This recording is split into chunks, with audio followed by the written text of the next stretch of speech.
Hello and welcome to day 5 of my writing retreat. We'll have a look at the weather. So I don't know if you can see, but it's a bit grim out there today. The ducks are not looking very happy. The water's very choppy, and that's because it's pelting down with rain. So it's the first time it's really rained properly since I've been here. So I'm really pleased to be inside where it's nice and warm and dry. Where am I today? So it's a little bit earlier. It's only 9:30. I think I've been doing this video at about 11, but it's 9:30. So I'm on chapter 14. So I've made good progress, but I have decided today to take a little bit of a breather, because sometimes if you become too focused on actually getting words done, you don't give your brain time to allow that creative process to happen. And I want to go back and reread everything that I've written so far. And I want to add some stuff that I've been thinking about. And if I don't do it now, then if I leave it till the end, yes, I'll probably hit my target of being halfway through, but it just doesn't feel like it will come as organically as it is right now. I don't know if I've explained that very well, but anyway, so today I'm going to go back, I'm going to reread everything that I've written. I'm going to add these thoughts that I've had last night of a theme that's coming through from the previous book.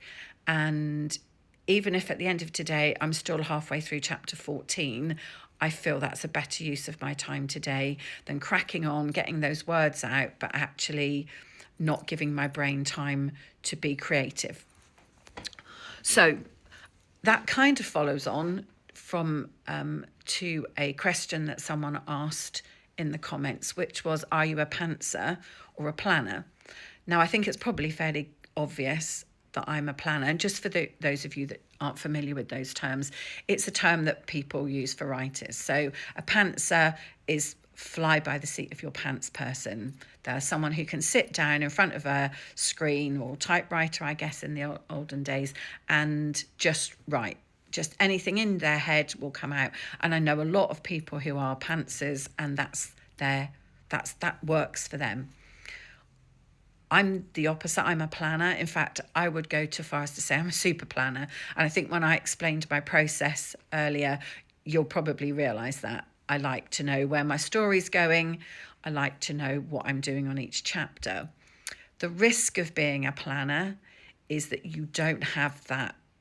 You can go too far down a path that you've set in advance and not allow things to happen organically. Now, I think generally I'm quite good if I know that something's going in a slightly different direction.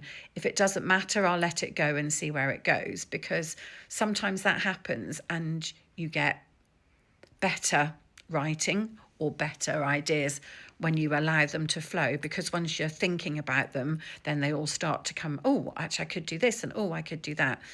And the difference is knowing when not to be distracted by that, or whether to actually go, yes, this would improve things, or this would be a better way to frame them.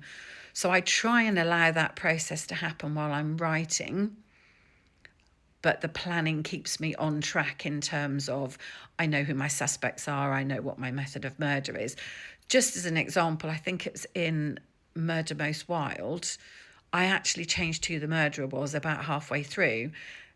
So although I'd planned it all out, suddenly it felt like there was a better suspect who could actually be a murderer. So I like to let those ideas flow and take them where they will, but equally I like the comfort of knowing that I know where I'm going. And I have, touch wood, never had writer's block, and I think that's because I always have a plan. So hopefully that answers the question of the person who asked. I'm going to crack on and get some more work done today. I hope you all have a good day. I hope the weather's better than it is here. And I will speak to you again tomorrow. Bye.